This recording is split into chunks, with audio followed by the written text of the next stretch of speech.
ನಿಮ್ಮ ಬಿಸ್ನೆಸ್ ಯಾವುದೇ ಇರಲಿ ಅದನ್ನ ಪ್ರಚಾರ ಮಾಡಲು ಸುಮನ್ ಟಿವಿಯಿಂದ ಮಾತ್ರ ಸಾಧ್ಯ. ಕೂಡಲೇ ಕರೆ ಮಾಡಿ. Welcome to Suman TV Kannada. ಸ್ವಾಗತ ವೀಕ್ಷಕರೇ. ಇವತ್ತು ಸಂಪೂರ್ಣ ರಾಜ್ಯದ ಗಮನ ಸೆಳೆದಿರುವ ಜಿಲ್ಲೆ ಯಾವುದು ಗೊತ್ತಾ? ಅದು ಚಿಕ್ಕಬಳ್ಳಾಪುರ. ಹೌದು, ಕೆಲವು ದಿನಗಳಿಂದ ಚಿಕ್ಕಬಳ್ಳಾಪುರದಲ್ಲಿ ನೀರಿನ ಹೋರಾಟ ತೀವ್ರವಾಗ್ತಿದೆ. ಜನರು ಕೇಳ್ತಾ ಇರೋ ಒಂದೇ ಒಂದು ಪ್ರಶ್ನೆ, ನಮಗೆ ಶುದ್ಧ ನೀರು ಬೇಕು, ಬೆಂಗಳೂರಿನ ಡ್ರೈನೇಜ್ ನೀರು ಕುಡಿಬೇಕಾ? ರಾಜ್ಯ ಸರ್ಕಾರ ಮಂಡಿಸಿದ ಅನ್ನಭಾಗ್ಯ ಬಜೆಟ್ನಲ್ಲಿ ಚಿಕ್ಕಬಳ್ಳಾಪುರ ಜಿಲ್ಲೆಗೆ ಹೊಸ ಶುದ್ಧ ನೀರಿನ ಯೋಜನೆಗಳ ಬಗ್ಗೆ ಸ್ಪಷ್ಟ ಉತ್ತರ ಇಲ್ಲ ಅನ್ನೋ ಆರೋಪ ಕೇಳಿಬಂದಿದೆ. ಈ ಹಿನ್ನೆಲೆಯಲ್ಲಿ ಈಗ ಚಿಕ್ಕಬಳ್ಳಾಪುರದಲ್ಲಿ ರಾಜಕೀಯ ಆರೋಪ ಪ್ರತ್ಯಾರೋಪಗಳ ಮಹಾಯುದ್ಧವೇ ಶುರುವಾಗಿದೆ. ಮೊದಲು ಪ್ರತಿಪಕ್ಷದ ಮಾತುಗಳು ಕೇಳೋಣ. ಬಿಜೆಪಿ ಮುಖಂಡರು ಮತ್ತು ಹಲವಾರು ಸಂಘಟನೆಗಳು ಎಂಎಲ್ಎ ಪ್ರದೀಪ್ ಈಶ್ವರ್ ವಿರುದ್ಧ ನೇರ ಆರೋಪ ಮಾಡ್ತಿದ್ದಾರೆ. ಪ್ರತ್ಯೇಕವಾಗಿ ಹಾಕಿರ್ಬೋದು. ಅಲ್ಲ, ನಮ್ಮ ಕನಸು ಅದೇ ಆಗಿತ್ತು. ನಾವು ಇವಾಗ ಏನ್ ನೀರಾವರಿ ಅಲ್ಲ ಮಾತಾಡ್ತೀನಿ, ನೀವು ಕೇಳಿದಾಗ ನಾನು ಮಾತಾಡೋಣ ಅಂತ ಕಾಯ್ತಾ ಇದ್ದೀನಿ. ಇವಾಗ ನಾವು ನೀರಾವರಿ ಹೋರಾಟಗಳು ಮಾಡ್ಕೊಂಡು ಬಂದು ಜಲಾಗ್ರಹ ಏನು ಮಾಡ್ತಾ ಇದ್ದೀವಿ, ನಮಗೆ ಈ ಬೆಳವಣಿಗೆಗೋಸ್ಕರ ನಾವು ಮಾಡ್ತಾ ಇರುವಂಥದ್ದು. ನಿಧಾನವಾಗಿ ಎಚ್ಚೆತ್ಕೊಂಡಿದ್ದಾರೆ, ತೊಂದರೆ ಇಲ್ಲ. ಸಂದೀಪ್ ರೆಡ್ಡಿನೇ ಅಲ್ಲ, ಹರೀಶ್ ರೆಡ್ಡಿ ಅವರೇ ಅಲ್ಲ, ಯಾರೇ ನೀರಾವರಿ ಪರವಾಗಿ ಹೋರಾಟ ಮಾಡ್ತೀವಿ ಅಂದ್ರು ಸಹಿತ ಖಂಡಿತ ನಮ್ಮ ಕರ್ನಾಟಕ ರೈತ ಜನಸೇನಾ ಅವ್ರ ಜೊತೆ ನಿಂತ್ಕೊಳ್ಳುತ್ತೆ.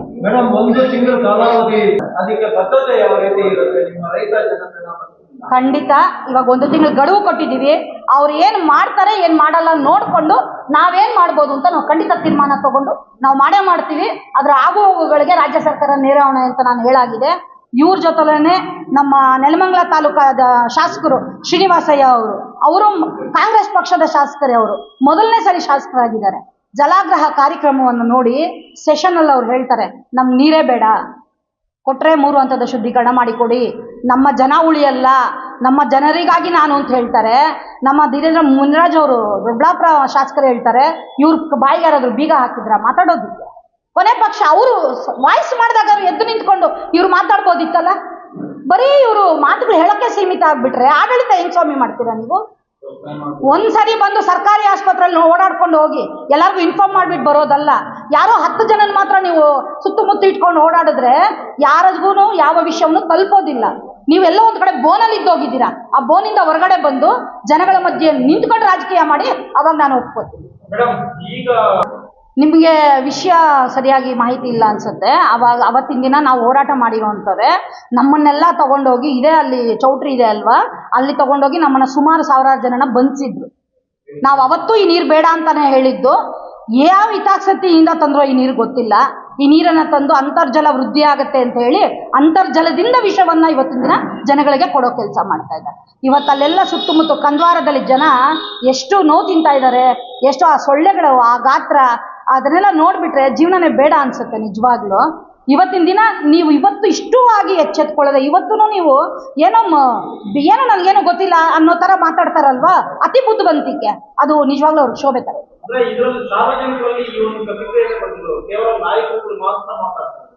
ಬರಬೇಕು ಅನ್ನೋದೇ ನಮ್ಮ ಒಂದು ಕಳಕಳಿ ಮನವಿ. ನಿಮ್ಮೆಲ್ಲರ ಮುಖಾಂತರ ಕೇಳ್ಕೊಳ್ತಿರೋದೇ ಅದು. ಹೆಣ್ಮಕ್ಳು ಮುಖ್ಯವಾಗಿ ಹೊರಗಡೆ ಬರಬೇಕು. ನೋಡಿ, ನಾನು ಇನ್ನೊಂದು ಹೇಳ್ತೀನಿ, ಸಾಕಷ್ಟು ಜನಕ್ಕಿದೆ. ಎಲ್ಲೋ ಒಂದ್ ಕಡೆ ಯಾರಿಗೋ ಒಬ್ಬ ಲೀಡರ್ಗಳಿಗೆ ಹೀಲ್ಡ್ ಆಗೋಗಿದ್ದಾರೆ. ಇವಾಗ ಮಾತಾಡಿದ್ರೆ ನನ್ನ ಕೆಲಸ ಆಗಲ್ಲ, ಎಲ್ಲಾಗಲ್ವೋ ಅಂತೇಳಿ ಇಂಜರಿ ಅಂತ ಜನ ಬಹಳ ಇದ್ದಾರೆ. ನಾವಿವತ್ತು ಎಚ್ಚೆಟ್ಕೊಂಡ್ರೆ ನಮಗೆ ಮುಂದೆ ಉಳಿಗಾಲ ಇದೆ, ಇಲ್ಲ ಅಂದ್ರೆ ಖಂಡಿತ ಇಲ್ಲ. ಯಾರು ಮಾಡ್ತಾರೋ ಬಿಡ್ತಾರೋ, ನಾವು ಇನ್ನೊಬ್ಬರ ಮೇಲೆ ಡಿಪೆಂಡ್ ಅಲ್ಲ. ನಮ್ಮ ಹೋರಾಟ ನಿಶ್ಚಿತ. ಒಳ್ಳೆ ನೀರಾವರಿ ಯೋಜನೆ ಬರೋವರೆಗೂ ನಮ್ಮ ಹೋರಾಟ ಖಂಡಿತ ನಾವು ಮುಂದುವರಿಸ್ಕೊಂಡು ಇವಾಗ ಆಯ್ತು ಅಣ್ಣ, ನೀವು ಹೇಳಿದ್ರಿ ಚುನಾವಣೆ ಅಸ್ತ್ರ ಅಂತ ಹೇಳಿದ್ರೆ ನಾವೇನಾದ್ರೂ ಎಲೆಕ್ಷನ್ ನಿಂತ್ಕೊಂಡು ಓಟ್ ಕೇಳಿದ್ವ? ಇಲ್ವಲ್ಲ. ನಾನೇನಾದ್ರೂ ಇವತ್ತು ಪ್ರೆಸ್ ಮೀಟ್ ಮಾಡಿಬಿಟ್ಟು ಇವಾಗ ಕಳೆದ 20 ವರ್ಷದಿಂದ ನಾವು ಹೋರಾಟ ಮಾಡ್ತಾ ಇದೀವಿ. ಸರಿ ನೀರಾವರಿ ಹೋರಾಟ ಸಮಿತಿಯವರು ಚುನಾವಣೆಗೆ ನಿಂತಿದೀವಿ. ನಾವು ನಿಮ್ಗೂ ಅವಕಾಶಗಳು ಕೊಡ್ತಾ ಇದೀವಲ್ಲ, ಅವಾಗ ಸಭೆಗಳು ಮಾಡ್ತಾ ಇರ್ತೀವಿ, ನಿಮ್ ಗಮನಕ್ಕೂ ತರ್ತಾ ಇರ್ತೀವಲ್ವಾ. ಬಂಡ ಸರ್ಕಾರ ಬಂದ್ಬಿಟ್ಟಿದೆ, ಏನ್ ಮಾಡ್ತೀರಾ? ನಾವು ನಮ್ಮ ಸ್ವರ ಯಾವತ್ತೂ ನಿಂತಿಲ್ಲ, ನಮ್ಮ ವಾಯ್ಸ್ ಯಾವತ್ತೂ ಇದೆ, ನಾವ್ ಯಾವತ್ತೂ ಮಾತಾಡ್ತಾನೆ ಇದ್ದೀವಿ. ಇದಕ್ಕೂ ಚುನಾವಣೆಗೂ ಸಂಬಂಧ ಇಲ್ಲ. ಆದ್ರೆ ರಾಜಕಾರಣಿಗಳು ಈ ನೀರಾವರಿಯನ್ನು ಅಸ್ತ್ರ ಮಾಡ್ಕೊಂಡಿರೋದಂತೂ ಸತ್ಯ. ಖಂಡಿತ. ಇದೇ ಪ್ರದೀಪ್ ಈಶ್ವರ್ಗೆಲ್ಲ ಮೊದಲು ಬರೀ ನೀರು ನೀರು ನೀರು ಅಂತ ಹೇಳಿ ಮಾತಾಡ್ಕೊಂಡು, ನಾನು ಬಯಾಲಜಿ ಲೆಕ್ಚರರು ಹಾಗೆ ಅಂತ ಹೇಳಿ ಇದೇ ತಾಲೂಕು ಆಫೀಸಲ್ಲಿ ಗಂಟ್ಲು ಹರ್ಕೊಂಡು ಕಿರುಚಾಡಿ ಪರಚಾಡಿದ್ರು. ಎಲ್ಲೋಯ್ತು ಇವತ್ತು ಅವ್ರ ವಾಯ್ಸು? ಎಲ್ಲೋಗಿದೆ ಇವತ್ತು ಅವ್ರ ವಾಯ್ಸು? ಬರೀ ಫೋನಲ್ಲಿ ಮಾತಾಡೋದು. ಫೋನ್ ತೆಗಿಯಲ್ಲ, ಮುಖ್ಯವಾಗಿ ಫೋನ್ ಅಂದಾಗ ನೆನಪಾಯ್ತು ನನಗೆ. ನೀವು ಚುನಾವಣೆ ನೀವು ಒಬ್ಬರ ತಂದೆ ಸಮಾನ. ನಮ್ಮ ತಾಲೂಕಿಗೆಲ್ಲ ಓಟ್ ಹಾಕಿದಾರೋ ಬಿಟ್ಟಿದಾರೋ ನೀವು ತಂದೆ ಸಮಾನ. ನಿಮಗೆ ಎಲ್ಲರನ್ನೂ ಸ್ಪಂದಿಸ್ಬೇಕಾಗತ್ತೆ, ಎಲ್ಲರ ನೋವು ನೀವು ಮಾತಾಡಬೇಕಾಗತ್ತೆ. ಕೊನೆ ಪಕ್ಷ ಒಂದು 10 ಸರಿ ಯಾರಾದರೂ ಫೋನ್ ಮಾಡಿದ್ದಾರೆ ಅಂದರೆ 11 ಸರಿ ನಿಮಗೆ ಮಾತಾಡೋ ಅಷ್ಟೂ ನಿಮಗೆ ತಾಳ್ಮೆ ಇಲ್ಲ, ಪುರ್ಸೊತ್ತಿಲ್ಲ ಅಂದಮೇಲೆ ನಿಮ್ಮ ಕೈಲಿ ರಾಜಕೀಯ ಮಾಡೋಕ್ಕಾಗಲ್ಲ ಅಂತ ನನ್ನ ಅನಿಸಿಕೆ. ಅವರ ಮಾತು ಏನಂದ್ರೆ, ಚಿಕ್ಕಬಳ್ಳಾಪುರ ಜಿಲ್ಲೆಗೆ ಅನ್ಯಾಯ ಆಗಿದೆ.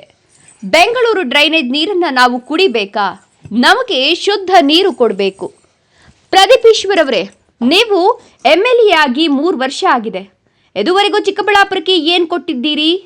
ಎಲೆಕ್ಷನ್ ಮುಂಚೆ ದೊಡ್ಡ ದೊಡ್ಡ ಭಾಷಣ ಮಾಡಿದ್ದೀರಲ್ಲ, ಚಿಕ್ಕಬಳ್ಳಾಪುರಕ್ಕೆ ಶುದ್ಧ ನೀರು ತರ್ತೇನೆ ಅಂತ ಮಾತು ಕೊಟ್ಟಿದ್ರಲ್ಲ, ಈಗ ಆ ಮಾತು ಎಲ್ಲಿ ಹೋಯ್ತು? ಇನ್ನೂ ಕೆಲವರು ನೇರವಾಗಿ ಹೇಳ್ತಿದ್ದಾರೆ, ನೀವು ಮಾತು ಉಳಿಸಿಲ್ಲ ಅಂದ್ರೆ MLA ಸ್ಥಾನಕ್ಕೆ ರಾಜೀನಾಮೆ ಕೊಡಿ. ಈ ಆರೋಪಗಳನ್ನು ಮಾಡ್ತಿರುವವರಲ್ಲಿ ಬಿಜೆಪಿ ನಾಯಕ ಕೆ ಸುಧಾಕರ್ ರೆಡ್ಡಿ, ಸಂದೀಪ್ ರೆಡ್ಡಿ, ಹರೀಶ್ ರೆಡ್ಡಿ ಸೇರಿದಂತೆ ಹಲವಾರು ಮುಖಂಡರು ಸೇರಿದ್ದಾರೆ. ಆದರೆ ಇದಕ್ಕೆ ಕಾಂಗ್ರೆಸ್ ನಾಯಕರು ಕೂಡ ಗಟ್ಟಿಯಾಗಿ ತಿರುಗೇಟು ಕೊಟ್ಟಿದ್ದಾರೆ. ಅವರ ಪ್ರಶ್ನೆ ಇನ್ನೂ ಕಠಿಣವಾಗಿದೆ. ಚಿಕ್ಕಬಳ್ಳಾಪುರಕ್ಕೆ HN ವ್ಯಾಲಿ ನೀರು ತಂದವರು ಯಾರು? ನಿಮ್ಮದೇ ಬಿಜೆಪಿ ನಾಯಕ ಕೆ ಸುಧಾಕರ್ ಅಲ್ವಾ? ಆಗ ನೀರು ತರ್ತಾ ಇದ್ದಾಗ ಈ ನೀರು ಜನರಿಗೆ ಒಳ್ಳೆಯದಾ ಕೆಟ್ಟದಾ ಅಂತ ಯೋಚನೆ ಮಾಡಬೇಕಿತ್ತಲ್ವಾ? ಕಾಂಗ್ರೆಸ್ ನಾಯಕರು ಇನ್ನೊಂದು ಗಂಭೀರ ಆರೋಪ ಮಾಡಿದ್ದಾರೆ. ಬೆಂಗಳೂರಲ್ಲಿ ಮಳೆ ಬಂದಾಗ ನಗರ ಮುಳುಗಬಾರದು ಅಂತ ಆ ನೀರನ್ನ ಚಿಕ್ಕಬಳ್ಳಾಪುರ ಕಡೆಗೆ ತಿರುಗಿಸಿದ್ರು. ಆ ನೀರನ್ನ ಶುದ್ಧೀಕರಣ ಮಾಡಿ ಬಿಡಬೇಕಾಗಿತ್ತು. ಆದ್ರೆ ಯಾಕೆ ಮಾಡಲಿಲ್ಲ? ಈ ನೀರು ಚಿಕ್ಕಬಳ್ಳಾಪುರಕ್ಕೆ ಬಂದಿದ್ದು ಇಷ್ಟು ವರ್ಷಗಳಾಗಿದೆ. ಈ ಸಮಯದಲ್ಲಿ ನಿಮ್ಮದೇ ಸರ್ಕಾರ ಇತ್ತು, ರಾಜ್ಯದಲ್ಲೂ ದೇಶದಲ್ಲೂ. ಅವತ್ತ್ಯಾಕೆ ಈ ಸಮಸ್ಯೆ ಪರಿಹಾರ ಮಾಡಲಿಲ್ಲ? ಈಗ ಕಾಂಗ್ರೆಸ್ ಸರ್ಕಾರ ಬಂದಿದೆ ಅಂದಮೇಲೆ ನೀರಿನ ಮೇಲೆ ವಿಷ ಪ್ರಚಾರ ಮಾಡ್ತೀರಾ? ಕಾಂಗ್ರೆಸ್ ನಾಯಕರು ಸ್ಪಷ್ಟವಾಗಿ ಹೇಳ್ತಾರೆ, ಇದು ಜನರ ಸಮಸ್ಯೆ ಅಲ್ಲ, ಇದು ನಿಮ್ಮ ರಾಜಕೀಯ ನಾಟಕ. ತುರ್ತು ಮಾಧ್ಯಮ ಸುದ್ದಿಗೋಷ್ಠಿ ಕರೆದಿರೋದೇನಪ್ಪ ಅಂದರೆ, ಏನು ಈ ತಿಂಗಳು ಮಾರ್ಚ್ 15ನೇ ತಾರೀಕು ಬಂದ್ಗೆ BJPಯ ಕೆಲವು ನಾಯಕರು ಆಹ್ವಾನ ಮಾಡಿದ್ದಾರೆ. ನಾನು ಸ್ವಾಗತ ಮಾಡ್ತೀನಿ. ಯಾಕಂತಂದರೆ ಇವತ್ತು ಸ್ವತಂತ್ರ ಭಾರತದಲ್ಲಿ ಯಾರು ಬೇಕಾದ್ರೂ ಬಂದ್ ಮಾಡ್ಬೋದು, ಎಲ್ಲ ಅವ್ರಿಗೆ ಹಕ್ಕಿದೆ. ಬಟ್ ಆದರೆ ಎಲ್ಲೋ ಒಂದು ಕಡೆ ಕ್ಷೇತ್ರದಲ್ಲಿ ಜನರನ್ನ ದಿಕ್ಕು ತಪ್ಪಿಸುವಂಥ ಕೆಲಸ ಮಾಡ್ತಾ ಇದ್ದಾರೆ ಕೆಲವು BJPಯ ಒಂದು 2-3. ಬಟ್ ಅವ್ರಿಗೆ ಕೇಳಕ್ಕೆ ಇಷ್ಟಪಡ್ತೀನಿ ನಾನು. ಈಗ 2019ರಲ್ಲಿ ಏನು ಅವ್ರ ಅಣ್ಣ, ನಾನು ಅವ್ರ ಹೆಸರು ಹೇಳಕ್ ಕೂಡ ಇಷ್ಟಪಡಲ್ಲ, ಅವ್ರ ಅಣ್ಣ ಅಂತ ಅವರ ಬಾಯಾಗಿ ಕರೀತಾರೆ, ಪ್ರೀತಿಯಿಂದ ನಮ್ಮ ಅಣ್ಣ ಅಂತ ಕರೀತಾರೆ. ಆ ಅಣ್ಣನಿಗೆ ಹೇಳ್ತೀನಿ, ಅಣ್ಣ ಸಂದೀಪ್ ಅಣ್ಣ, ನಿಮ್ಮ ಅಣ್ಣನಿಗೆ 2019ರಿಂದ 2023 ಗಂಟೆ ಯಾಕಣ್ಣ ಪ್ರಶ್ನೆ ಮಾಡಿಲ್ಲ? ನೀವು ಕ್ಷೇತ್ರ ಜನರನ್ನ ಪ್ರಬುದ್ಧರು, ಮುಗ್ಧರು ಅಂತೆಲ್ಲ ಕರೀತಾರಲ್ವಾ ಅಣ್ಣ, ನೀವು ತುಂಬಾ ಪ್ರಬುದ್ಧರಣ್ಣ. ನೀವೇನೋ ಮುಂದೆ 2028ಗೆ ಏನೋ ಆಗ್ಬೇಕಂತ ಹೊರಟಿದ್ದೀರಾ, ಸಂತೋಷ ಆಗಿ, ನಾವು ಬೇಡ ಅಂತ ಹೇಳಲ್ಲ. ಆದ್ರೆ 2019ರಲ್ಲಿ ನಿಮ್ಮ ಅಣ್ಣ ಅಧಿಕಾರಕ್ಕೋಸ್ಕರ, ಹಣಕ್ಕೋಸ್ಕರ ಪಾರ್ಟಿ ಬಿಟ್ಟು ಹೋದಾಗ, ಅಣ್ಣ ನೀವು ಈ ತರ ಡಿಮ್ಯಾಂಡ್ ಮಾಡಿ ನಾನು ಒಪ್ತಿದ್ನಣ್ಣ, ಯಾಕಣ್ಣ ನೀವು ಮಾಡಿಲ್ಲ? ಅವತ್ತು ಪ್ರಭಾವ ಸಚಿವರು ಏನು ನೆಕ್ಸ್ಟ್ ನಾನೇ CM ಅನ್ನೋ ಮಟ್ಟಕ್ಕೆ ಓಡಾಡ್ತಿದ್ರಲ್ಲ ಬಸವರಾಜ ಬೊಮ್ಮಾಯಿ ಹಿಂದೆ ಕಡೆ. ಅಣ್ಣ ಅವತ್ತು ನೀವು ಈ ತರ ಪ್ರೆಸ್ ಮೀಟ್ ಮಾಡಿ ಈ ತರ ಬಂದು ಕರೆ ಕೊಟ್ಟಿದ್ರೆ, ಅಣ್ಣ ನಾನು ನಿಮ್ ಜೊತೆಲಿ ಬಂದು ಬಂದಿಗೆ ಒಂದು ನನ್ನ ಕೈ ಒಂದು ನೀಡ್ತಾ ಇದ್ದಣ್ಣ. ನಾನು ನಮ್ಮ ಸಂದೀಪ್ ಅಣ್ಣ ಒಂದು ಒಳ್ಳೆ ಕೆಲಸ ಮಾಡ್ತಾ ಇದ್ರೆ ಕ್ಷೇತ್ರ ಜನಕ್ಕೆ ಅಂತ ಹೇಳ್ಬಿಟ್ಟು ನಾನು ನಿಮ್ಗೆ ಶಾಬಾಷ್ ಹೇಳ್ತಾ ಇದ್ದಣ್ಣ. ಅಲ್ಲಣ್ಣ, ಅಹಿಂದ ನಾಯಕ, ಅಹಿಂದ ವರ್ಗದಿಂದ ಒಬ್ಬ ಶಾಸಕ ಆಗಿದ್ದಾನೆ ಅಂತ ಹೇಳ್ಬಿಟ್ಟು ನಿಮ್ ಕೈ ತಡೆಯಕ್ ಆಗ್ತಾ ಇಲ್ಲಲ್ಲಣ್ಣ. ಅಲ್ಲಣ್ಣ ಹೇಳ್ತಿರಲ್ಲ, ನಿಮ್ಗೆ ಸ್ಪಷ್ಟವಾಗಿ ಹೇಳ್ತಿರಲ್ಲ, ನನ್ನ ಡಿಮ್ಯಾಂಡ್ ಇದೆ. ನೀವೇನ್ ಹಳೆ ವಿಡಿಯೋಗಳು ಇವತ್ತು ಟ್ರೋಲ್ ಮಾಡ್ತಾ ಇದ್ದೀರಾ ಅಣ್ಣ, ಖಂಡಿತ ನಾನು ಒಪ್ಕೊಂತೀನಿ. ನಮ್ಮ ಶಾಸಕರು ಇವತ್ತು ಅವ್ರ ಮಾತಿಗೆ ಭದ್ರ ಆಗಿದ್ದಾರೆ. ಏನು ಅವತ್ತು ಶಾಸಕರಾಗೋಕ್ಕಿಂತ ಮುಂಚೆ ಏನೋ ವಾಗ್ದಾನ ಕೊಟ್ಟರು ಕ್ಷೇತ್ರ ಜನಕ್ಕೆ ಈ ತರ ಆಗೋದ್ರಿಂದ ತೊಂದರೆ ಆಗುತ್ತೆ ಅಂತ ಹೇಳ್ಬಿಟ್ಟು ಅದ್ರ ವಿಚಾರವಾಗಿ ಇವತ್ತಿಗೂ ಅವರು ಸ್ಪಷ್ಟವಾಗಿದ್ದಾರೆ. ಯಾಕೆ ಹೇಳಿ, ನೀವೇನೋ DC ಆಫೀಸ್ ಹತ್ರ ಮಾತಾಡಿದ್ರು, ನಮ್ಮ ಶಾಸಕ ಮಾತಾಡಿದ್ರು, ಹಳೆ ವಿಡಿಯೋ ಟ್ರೋಲ್ ಮಾಡ್ತಾ ಇದ್ರಾ, ಆ ವಿಚಾರಕ್ಕೆ ನೋಡಿ ಅವರು ಸ್ಪಷ್ಟವಾಗಿ ಹೇಳಿದ್ರು. ಇಲ್ಲೇ ಕನ್ನಡ ಭವನದ ಹತ್ರ ನೀವೇನು ಮಾಧ್ಯಮದವರು ಅವ್ರನ್ನ ಪ್ರಶ್ನೆ ಮಾಡಿದಾಗ, ನಾನು ಇವತ್ತು ನನ್ನ ಹೇಳಿಕೆಗೆ ಬದ್ಧವಾಗಿದ್ದೀನಿ. 3ನೇ ಹಂತದ ಶುದ್ಧೀಕರಣಕ್ಕೆ ನಾನು ಇವತ್ತು ರೆಡಿ ಇದ್ದೀನಿ. ಸರ್ವಪಕ್ಷ ನಿಯೋಗ ನೋಡಿ ಸ್ಪಷ್ಟವಾಗಿ ಹೇಳಿದ್ರು. ಗೌರಿಬಿದನೂರು ಪುಟ್ಟಸ್ವಾಮಿಗೌಡರು ಇರ್ಬೋದು, ಮತ್ತೆ ಯಾರು ನಮ್ಮ ಶಿಡ್ಲಘಟ್ಟದ ರವಿಕುಮಾರ್ ಇರ್ಬೋದು, ನಮ್ಮ ಸಚಿವರು ಇರ್ಬೋದು, ಬಾಗೇಪಲ್ಲಿ ಸುಬ್ಬರೆಡ್ಡಿ, ಎಲ್ಲರನ್ನ ಸರ್ವಪಕ್ಷ ನಿಯೋಗ ಕರ್ಕೊಂಡು ಹೋಗ್ಬಿಟ್ಟು ನಾನು ಮುಖ್ಯಮಂತ್ರಿಗಳ ಹತ್ರ ಮಾತಾಡಿಸ್ಬಿಟ್ಟು, ನಾನು ಈ ವಿಚಾರಕ್ಕೆ ನಾನು ರೆಡಿ ಇದ್ದೀನಿ. 3ನೇ ಹಂತದ ಶುದ್ಧೀಕರಣಕ್ಕೆ ನನಗೆ ಸ್ವಲ್ಪ ಪವರ್ ಬೇಕು, ನಾನು ಮಾತಾಡ್ತೀನಿ ಅಂತ ರೆಡಿ ಆಗಿದ್ದೀನಿ ಅಂತಂದ್ರು. ನೀವು ಇವತ್ತು ಪ್ರತಿಭಟನೆ ಮಾಡಕ್ ಹೋಗ್ತೀರಾ ಅಂದ್ರೆ ಎಲ್ಲೋ ಒಂದು ಕಡೆ ನಿಮ್ಮ ರಾಜಕೀಯ ಬೇಡ ಬಯಸ್ಕೊಳ್ಳೋಕೆ ಕೆಲಸ ಮಾಡ್ತಾ ಇದ್ದೀರಾ. ನಮ್ಮ ಶಾಸಕರ ಬಗ್ಗೆ ಏನಾದ್ರೂ ಅವರು ಕೇಳುವಾಗ ಮಾತಾಡಿದ್ರೆ, ಇಲ್ಲ ನುಣಿಸ್ಕೊಳ್ಳೋ ಅಂತ ಕೆಲಸ ಮಾಡಿದ್ರೆ ನೀವು ಪ್ರತಿಭಟನೆ ಮಾಡಿ ನಾವಿಲ್ಲ ಅಂತ ಹೇಳ್ತಾ ಇಲ್ಲ. ಬಟ್ ಅವ್ರು ಸ್ಪಷ್ಟವಾಗಿದ್ದಾರಲ್ಲ ಈ ವಿಚಾರದಲ್ಲಿ, ನಾನು ಇದ್ದೀನಿ, ನಿಮ್ ಜೊತೆ ಇದ್ದೀನಿ ಅಂತ ಹೇಳ್ಬಿಟ್ಟು ನೀವು ಅಷ್ಟೆಲ್ಲ ಹೇಳಿದ್ರು ಪ್ರತಿಭಟನೆ ಮಾಡ್ತೀನಿ ಅಂತ ಏನ್ ಹೇಳಿದ್ರಲ್ಲಿ ಅರ್ಥ ಇದೆ? ಇನ್ನೊಬ್ರು ಹೇಳ್ತಾರೆ ಒಂದು ಮಾತಾಡ್ಕೊ ಬರ್ತಾರೆ, ಅಣ್ಣ ನಾವು ಇದೇ ತಾಲೂಕಿನವ್ರೇನೆ, ನಾವಿನ್ನೆಲ್ಲೋ ಇಲ್ಲ, ನಾವು ಇದೇ ತಾಲೂಕಿನವ್ರೆ ಅಣ್ಣ, ಸಂದೀಪ್ ಅಣ್ಣ ಸ್ವಲ್ಪ ನೀವು ಅರ್ಥ ಮಾಡ್ಕೊಡೋಣ, ಕೊಟ್ಬಿಟ್ರೆ ಸುಮ್ಮನೆ ಆಗ್ಬಿಡ್ತಾರೇನೋ. ಅಣ್ಣ ಇವೆಲ್ಲ ಕೆಲ್ಸಕ್ಕೆ ಬರಲ್ಲ ಅಣ್ಣ, ಇವೆಲ್ಲ ಕೆಲ್ಸಕ್ಕೆ ಬರಲ್ಲ, ಒಳ್ಳೆ ಕೆಲಸ ಮಾಡ್ತಾ ಇದ್ದಾರೆ, ಅದು ನಾನು ಶಬಾಷ್ಗೆ ಹೇಳ್ತೀನಿ. ಆದ್ರೆ ಶಾಸಕರು ಇದ್ರ ಪರವಾಗಿದ್ದೀನಿ ಅಂತಂದ್ರೂ ಕೂಡ ನೀವು ಪ್ರತಿಭಟನೆ ಮಾಡ್ತೀನಿ ಅಂತಂದ್ರೆ ಬಹುಶಃ ನಿಮ್ಗೆ ಅದೇ ಹೇಳ್ತಾ ಇದ್ನಲ್ಲ, ಒಂದ್ 2-3 ತುರ್ತಾಗಿ ಅವ್ರು ಬಿ ಫಾರಂ ಘೋಷಣೆ ಮಾಡ್ಬಿಟ್ರೆ ಸ್ವಲ್ಪ ಸೈಲೆಂಟ್ ಆಗ್ಬೋದು ಅನ್ಸುತ್ತೆ ನನ್ನ ಪ್ರಕಾರ. ಯಾಕಂತಂದ್ರೆ ಈ ಹಿಂದೆ ಇದೇ ವಿಚಾರವಾಗಿ ಮಾತಾಡಿದಾಗ ನಮ್ಮ ಶಾಸಕರನ್ನ ನಿಮ್ಮ ಅಣ್ಣ ಏನಣ್ಣ ಮಾಡಿದ್ರು, ಸಂದೀಪ್ ಅಣ್ಣ ನಿಮ್ಮ ಅಣ್ಣ ಸುಧಾಕರಣ್ಣ ಏನ್ ಮಾಡಿದ್ರಣ್ಣ, ಪಾಪ ಜೈಲಿಗೆ ಹಾಕ್ಸಿದ್ರು, ಕೋರ್ಟ್ ಸುತ್ತಿಸ್ರು, ಇಲ್ಲಿ ಕೊಡಬಾರ್ದು ಕೆಲಸ ಕೊಟ್ರು. ಅಣ್ಣ ನಮ್ಮ ಶಾಸಕರು ಇವತ್ತೇನಾರ ಕೆಲಸ ಮಾಡ್ತಾ ಇದ್ರಣ್ಣ, ಎಲ್ಲರಿಗೂ ವಾಕ್ಸೋತಂತ್ರ ಅಣ್ಣ, ಪ್ರಶ್ನೆ ಮಾಡಿ ಅಣ್ಣ, ನಾನು ಬೇಡ ಅಂತ ಹೇಳಲ್ಲ, ಆದ್ರೂ ಇದ್ರ ಪರವಾಗಿದ್ದೀನಿ ಅಂತಂದ್ರೆ ನೀವು ಕೆಲಸ ಮಾಡ್ತಾ ಇದ್ರಲ್ಲ ಅಣ್ಣ. ನಿಮ್ಗೆ ಏನಾದ್ರೂ ಆ ತರ ಇದ್ರೆ ಹೇಳ್ರಣ್ಣ, ಶಾಸಕರ ಹತ್ರ ಬನ್ನಿ ಅಣ್ಣ, ನಿಮ್ ಕೆಲಸಗಳೆಲ್ಲ ಮಾಡಿಸ್ಕೊಡ್ತೀನಿ, ಕ್ಷೇತ್ರದ ಪರವಾಗಿ ಬನ್ನಿ ಅಣ್ಣ, ನೀವು ಜನಪರವಾಗಿ ಕೆಲಸ ಮಾಡ್ತಾ ಇದ್ರಲ್ಲ, ಆಗ ನೋಡಪ್ಪ ಈ ತರ ಜನಕ್ಕೆ ಈ ತರ ಕೆಲಸ ಅಣ್ಣ, ಬನ್ನಿ ಅಣ್ಣ, ನಾನ್ ಕರ್ಕೊಂಡು ಹೋಗ್ತಿಲ್ವಾ, ನಮ್ ಶಾಸಕರಿಗೆ ಕರೆ ಮಾಡಿ ಎಲ್ಲರೂ ಸ್ಪಂದಿಸ್ತಾರೆ, ಎಲ್ಲ ಗೊತ್ತಿದ್ರು ಯಾಕಣ್ಣ ನೀವು ಕೆಲಸ ಮಾಡ್ತಾ ಇದ್ರಾ ಅಣ್ಣ. ನೀವು ಪ್ರಬುದ್ರು, ನಮ್ಮ ಇದು ಚಿಕ್ಕಬಳ್ಳಾಪುರ ಜನರು ಮುಗ್ದ್ರು, ನೀವು ಪ್ರಬುದ್ರಾಗಿ ಏನ್ ಮಾಡ್ತಾ ಇದ್ರ, ನಿಮ್ಮ ಅಧಿಕಾರ ಚಲಾವಣೆ ಮಾಡ್ತಾ ಇದ್ರ. ಯಾಕಂತಂದ್ರೆ 2028ಕ್ಕೆ ಏನ್ ಆಗ್ಬೇಕಂತಿದ್ರಲ್ವಾ, ಇವತ್ತಿಂದ ಜನರನ್ನ ದಿಕ್ಕು ತಪ್ಪಿಸಿ ಒಬ್ಬ ಶಾಸಕನ ವಿರುದ್ಧವಾಗಿ ನೀವು ಮಾಡ್ತಿರೋ ಪಿತೂರಿ ಇದು. ನಮ್ಮ ಶಾಸಕರು ಇವತ್ತು ಬದ್ಧವಾಗಿದ್ದಾರೆ ಈ ವಿಚಾರವಾಗಿ. ನಾನು ಇದ್ದೀನಿ 3ನೇ ಹಂತದ ಶುದ್ಧೀಕರಣಕ್ಕೆ ನಾನು ರೆಡಿ ಇದ್ದೀನಿ ಅಂತ ಹೇಳಿದ್ರು ಕೂಡ ನೀವು ಮಾಡ್ತಾ ಇದ್ರಂದ್ರೆ ಬಹುಶಃ ನಿಮ್ಮ ಮನಸ್ಸಲ್ಲಿ ಒಬ್ಬ ಅಹಿಂದ ವರ್ಗದ ಹುಡುಗ ಶಾಸಕನಾಗಿದ್ದಾನೆ ಅಂತ ಹೇಳ್ಬಿಟ್ಟು ತಡೆಯಕ್ ಆಗ್ತಾ ಇಲ್ಲ ಅಂತ ಹೇಳ್ಬಿಟ್ಟು ಸ್ಪಷ್ಟವಾಗಿ ಅರ್ಥ ಆಗ್ಬಿಟ್ಟಿದೆ.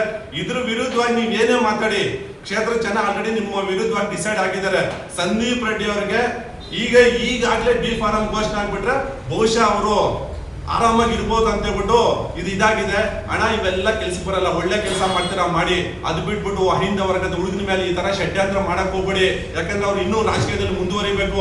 ಬಟ್ ಚಿಕ್ಕಬಳ್ಳಾಪುರದಲ್ಲಿ ನೋಡಿ, ಈಗಾಗಲೇ ಬಿಜೆಪಿ ಕಾರ್ಯಕರ್ತರು ನನ್ ಕರೆ ಮಾಡಿ ಹೇಳ್ತಾ ಇದಾರೆ, ಅಣ್ಣ ಅವಶ್ಯಕತೆ ಇಲ್ಲ ಅಣ್ಣ, ಶಾಸಕರಿದ್ದರ ಪರವಾಗಿದ್ದಾರೆ, ದಯವಿಟ್ಟು ಒಳ್ಳೆ ಕೆಲಸ ಮಾಡಿ, ನಿಮಗೆ ನಾವು ಶ್ಲಾಘನೆ ಮಾಡ್ತೀವಣ್ಣ, ಪ್ರತಿಭಟನೆ ಮಾಡಿ.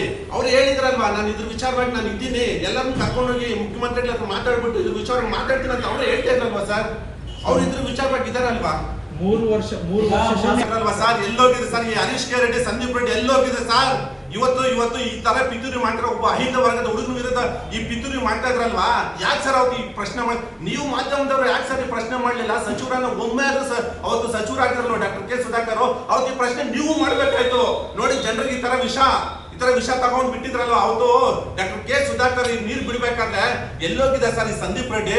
ಅಣ್ಣ ನಮ್ಗೆ ಈ ಕೊಳಚೆ ನೀರ್ ಬೇಡ ಅಣ್ಣ, ನಾನು ಕುಡ್ರೆ ಸತ್ತೋಗ್ತೀನಣ್ಣ, ನನ್ನ ಕ್ಷೇತ್ರ ಜನಕ್ಕೆ ಇದು ಕೆಟ್ಟದಾಗುತ್ತಣ್ಣ, ಇಲ್ದರೋ ಕಾಯಿಲೆಗಳೆಲ್ಲ ಬರ್ತಾವಣ್ಣ ಅಂತ ಹೇಳ್ಬಿಟ್ಟು ಅವ್ರು ಕೇಳಕ್ಕೆ ಈ ಮನುಷ್ಯನ ಪರಿಜ್ಞಾನ ಇರ್ಲಿಲ್ವಾ ಸರ್? ನಮ್ಮ ಅಣ್ಣ ತಂದ ಅಂತ ಹೇಳ್ಬಿಟ್ಟು ಖುಷಿ ಪಟ್ರಲ್ವಾ, ನಮ್ಮ ಅಣ್ಣ ಅಂತ ಕರೀತಾರಲ್ವಾ. ಒಂದ್ಸತಿ ನಿನ್ ಸುಧಾಕರ ನಿನ್ ಸೋಲ್ಸಕ್ಕೆ ಬಂದಿದ್ರು, ನಿನ್ ವಿರುದ್ಧವಾಗಿ ಇವತ್ತು ನೋಡಿ ನಮ್ಮ ಅಣ್ಣ ಅಂತ. ಅಣ್ಣ ಇವ್ರು ಯಾವ್ದಣ್ಣ ಡಬಲ್ ಸ್ಟ್ಯಾಂಡ್ ಇದ್ದಲ್ಲ ರಾಜಕೀಯ, ನಾನು ಮಾತಾಡಬಾರ್ದಿದ್ದಂತ ಇವ್ರ ವಿರುದ್ಧವಾಗಿ ಮಾತಾಡಬಾರ್ದು ಅಂತಿದ್ದೆ ಅಣ್ಣ. ಇವ್ರದ್ದು ಏನಣ್ಣ ಪ್ರತಿ ದಿನ ಬರೋದು, ಅಲ್ಲಿ ಕೂತ್ಕೊಳ್ಳೋದು, ಅಲ್ಲೋ ಸ್ಟೇಟ್ಮೆಂಟ್ ಇಲ್ಲಿ ಕೂತ್ಕೊಳ್ಳೋದು, ಏನಣ್ಣ ಇದೆಲ್ಲ ಅಣ್ಣ? ಅವರು ಜನರ ನಾಯಕರ ಜನಪ್ರತಿನಿಧಿ ಅಣ್ಣ, ನಮ್ಮ ಪ್ರದೀಪ್ ಸಾಹೇಬ್ರು ಅಣ್ಣ, ಅವ್ರಿಗೂ ಜವಾಬ್ದಾರಿ ಇದೆ ಕ್ಷೇತ್ರ ಜನರ ಬಗ್ಗೆ. 10 ಆಂಬ್ಯುಲೆನ್ಸ್ ಬಗ್ಗೆ ಮಾತಾಡ್ತಾರೆ ಅಣ್ಣ. ಯಾವತ್ತು ಈ ಆಂಬ್ಯುಲೆನ್ಸ್ ಪಾಪ ಕೆಲವರು ಯಾವನು ಪ್ರಶ್ನೆ ಮಾಡ್ದ ಮೊನ್ನೆ, 10 ಆಂಬ್ಯುಲೆನ್ಸ್ ಏನ್ ಬಿಟ್ಟಿದ್ದಾರೆ ಈ ಕೊಲ್ಚೆ ರೇ, ಅವ್ರು ನಿಸ್ವಾರ್ಥ ಮನೋಭಾವನೆಯಿಂದ ಬಿಟ್ಟಿರೋದ್ರಿ, ಜನಕ್ಕೆ ಒಳ್ಳೇದಾಗ್ಲಿ ಅಂತ ಹೇಳ್ಬಿಟ್ಟು ಏನೇನೋ ಮಾತಾಡ್ತಾರೆ. ಮೊನ್ನೆ ಆಂಬ್ಯುಲೆನ್ಸ್ ಬಗ್ಗೆ ಪ್ರಶ್ನೆ ಮಾಡ್ತಾರೆ. ರೇ ಸಂದೀಪ್ ರೆಡ್ಡಿ ಅವರೇ, ಇವೆಲ್ಲ ಬಿಟ್ಬಿಡಿ. ನಮ್ಮ ಶಾಸಕರು ಇವತ್ತು 3ನೇ ಹಂತದ ಶುದ್ಧೀಕರಣದ ನೀರಿನ ಬಗ್ಗೆ ಅವರು ಪರವಾಗಿದ್ದಾರೆ, ಇದ್ರ ಪರವಾಗಿದ್ದಾರೆ. ನೀವು ಮಾಡ್ತೀನಲ್ಲ ಮಾಡ್ಕೊಳ್ಳಿ, ಯಾಕಂದ್ರೆ ನಿಮ್ಮ ಹತ್ರ ಯಾವ್ದೋ ದುಡ್ಡಿದೆ, ಜನಕ್ಕೂ ಬೇಕು, ಅವ್ರದ್ದು ಒಂದು 500 ಕೊಟ್ರೆ ಬರ್ತಾರೆ, ಪಾಪ ಕರ್ಕೊಂಡು ಮಾಡಿಸ್ಕೊಳ್ಳಿ, ನಾನು ಬೇಡ ಅಂತ ಹೇಳಲ್ಲ. ಇದನ್ನ ಗಮನಿಸಿ ವೀಕ್ಷಕರೇ, MLA ಪ್ರದೀಪ್ ಈಶ್ವರ್ ಕೂಡ ಒಂದು ಸ್ಪಷ್ಟ ಸಂದೇಶ ನೀಡಿದ್ದಾರೆ. ಅವರು ಹೇಳಿದ್ದೇನೆಂದ್ರೆ, ಚಿಕ್ಕಬಳ್ಳಾಪುರಕ್ಕೆ ಶುದ್ಧ ನೀರು ಕೊಡಬೇಕು ಅಂತ ನಾವು ಸರ್ಕಾರಕ್ಕೆ ಹಲವು ಬಾರಿ ಮನವಿ ಕೊಟ್ಟಿದ್ದೇವೆ. ಬೇಡ ಅಂದ್ರೆ ಎಲ್ಲ ಪಕ್ಷದ ನಾಯಕರು ಬನ್ನಿ, ನಾವು ಒಟ್ಟಿಗೆ CM ಹತ್ರ ಹೋಗೋಣ. ಹೀಗಾದ್ರೆ ಪ್ರಶ್ನೆ ಏನು? ಚಿಕ್ಕಬಳ್ಳಾಪುರ ಜನರಿಗೆ ಶುದ್ಧ ನೀರು ಸಿಗುತ್ತಾ? ಈ ನೀರಿನ ಹೋರಾಟ ಮತ್ತಷ್ಟು ದೊಡ್ಡ ಮಟ್ಟಕ್ಕೆ ಹೋಗುತ್ತಾ? ಇಲ್ಲವೇ ರಾಜಕೀಯ ಆರೋಪಗಳಲ್ಲೇ ಈ ಸಮಸ್ಯೆ ಮುಚ್ಚಿ ಹೋಗುತ್ತಾ? ಈ ಪ್ರಶ್ನೆಗೆ ಉತ್ತರ ಕೊಡೋದು ರಾಜಕೀಯ ನಾಯಕರಲ್ಲ, ಚಿಕ್ಕಬಳ್ಳಾಪುರ ಜನರ ಹೋರಾಟ.